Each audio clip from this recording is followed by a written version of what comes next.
second annual Black Entrepreneurs Day. Walk anybody through who might have missed the first Black Entrepreneurs Day about the genesis of it and why you created it, Daymond John.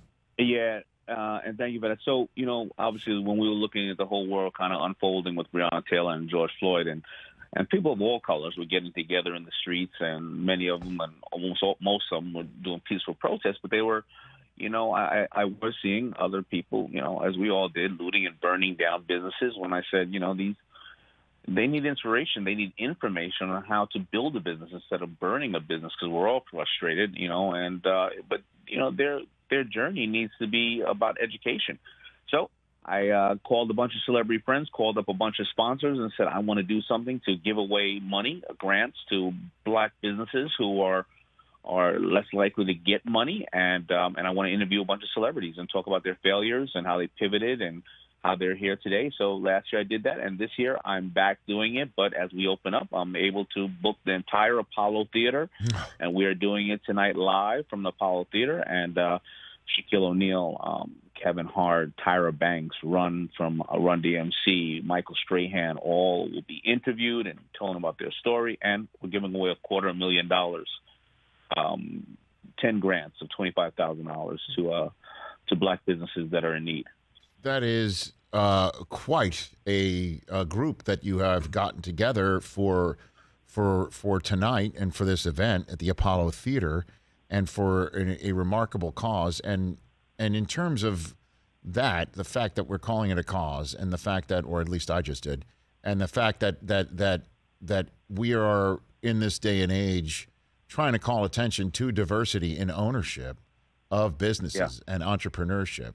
And, in the sports world right now, there's a large conversation based on some emails that came out from the now former coach of the Las Vegas Raiders, and John Gruden, and a member of the Washington football team management team at the time 10 years ago, and a whole bunch since then, about the lack of diversity in positions of power, certainly in the sports world. What is the challenge, Daymond John? What have you found in your experiences?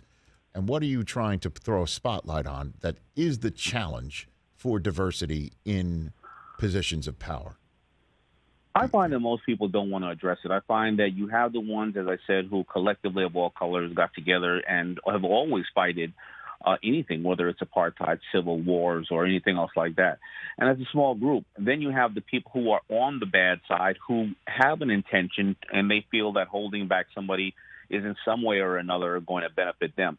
It's the 80% in the middle that are saying, I'm not sure this is real, maybe I should do something, maybe I shouldn't. And I find that those are the ones that need the education to understand why there has to be a conscious effort to diversify in various different ways. Of course, gender, color, creed, and color.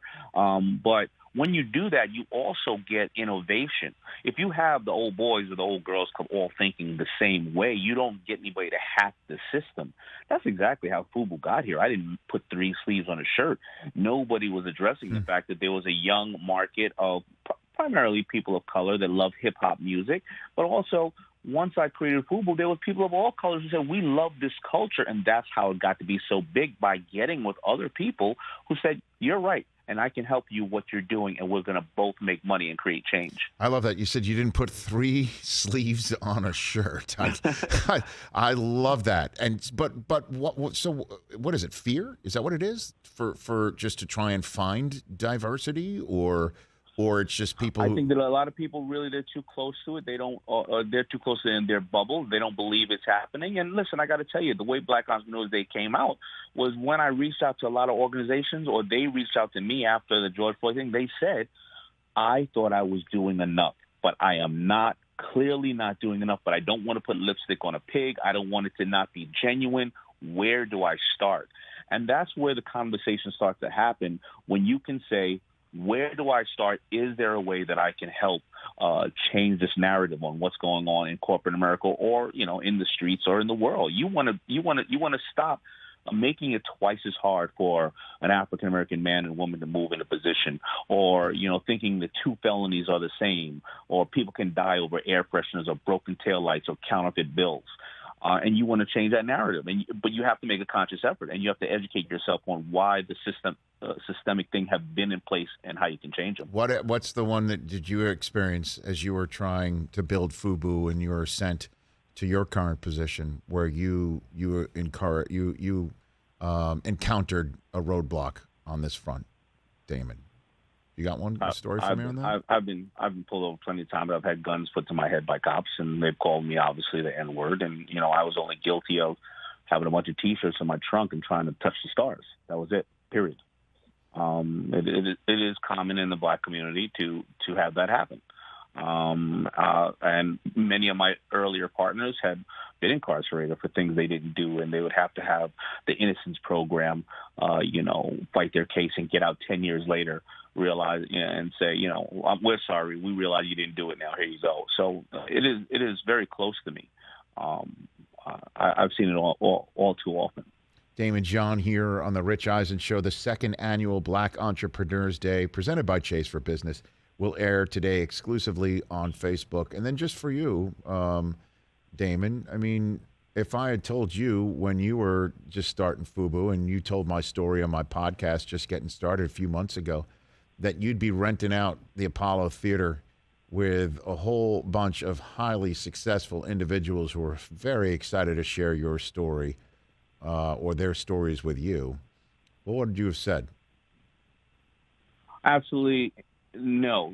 30 years ago, I stood in front of that same Apollo Theater selling shirts, and then I made a little bit of money, in the mid 90s to be able to buy a ticket to the Apollo Theater. Now I'm able to take the stage and book the theater for the whole day and give away money to hopefully the next person who's going to change the planet. I have a lot of hope in entrepreneurs, and I stand side by side with amazing people like Chase for Business and the General Insurance and people like you who are helping to promote this initiative, and so many people of all colors who want to stand side by side and say, we want to help, and we want to give other people opportunities. So I always, listen, Rich, there's always going to be some nasty, ugly things happening in the world. I rather look at the more beautiful things of the world and say that they can set examples of how we can all get together and help each other. Hey, you watched all the way to the end. Thanks for that. Watch more right here.